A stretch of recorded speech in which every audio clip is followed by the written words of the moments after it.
काय मागणी आहे, नागपूर शहराची काय मागणी आहे याकरता जिल्हा परिषदेला आलो आहे। सर, अजून पालकमंत्री जाहीर झाले नाही, केव्हापर्यंत पालकमंत्री जाहीर होतील? फार जास्त वाट पाहण्याची गरज नाही आहे। माननीय देवेंद्रजी फडणवीस साहेबांचा तो मुख्यमंत्र्यांचा अधिकार आहे, पण मला असं वाटतं की 1-2 दिवसामध्ये हा निर्णय नक्की होईल।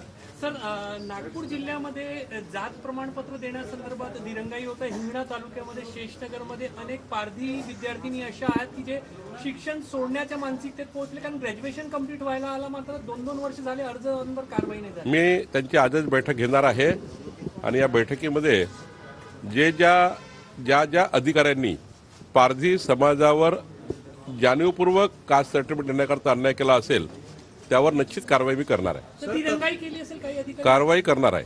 सर, तत्कालीन कृषी मंत्री धनंजय मुंडे यांच्या कार्यकाळामध्ये कृषी विभागातले काही धोरण बदलवले आणि त्यावर आता हायकोर्टानं सरकारला जबाब देखील विचारले नाही। उच्च न्यायालयामध्ये जेव्हा एखादी कुठली केस होते किंवा पिटिशन होते तेव्हा उच्च न्यायालय सरकारला जे काही बाबी विचारतात, सरकार योग्य वेळी त्याचे योग्य उत्तर देत असतं।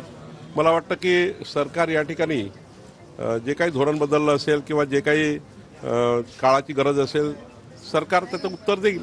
सर, ये बताएं कि कल भारतीय जनता पार्टी और संघ की एक महत्वपूर्ण बैठक होने वाली है, मंत्रियों की किन विषयों पे होगी और संघ के तरफ से कौन रहेगा और सरकार की तरफ से क्या मुख्यमंत्री के साथ साथ कौन रहेगा? हमारे विचार परिवार के सारे अधिकारी होते हैं जो हम लोग जो सरकार में चुन के आने के बाद हमारा दायित्व होता है कि आदिवासी विभागों में, सामाजिक न्याय के विभागों में, शैक्षणिक विभागों में ये सारे विषयों पर सरकार का जो भी प्रश्न है समाज के, वो प्रश्नों को लेकर एक चर्चा होती रहती है। हर 3-4 महीने में एक बार ऐसी चर्चा होती है। तो ऐसे ही एक हमारे सारे मंत्रियों का परिचय होगा, हमारे सारे मंत्रियों के विभाग में क्या क्या जनता के लिए कर सकते हैं, समाज के लिए कर सकते हैं, आखिरी आदमी के लिए कर सकते हैं, या अभी भी सरकार पहुंची नहीं वहाँ सरकार कैसी पहुंचाई जाए, इसके लिए भी एक निश्चित कार्यक्रम बनता है।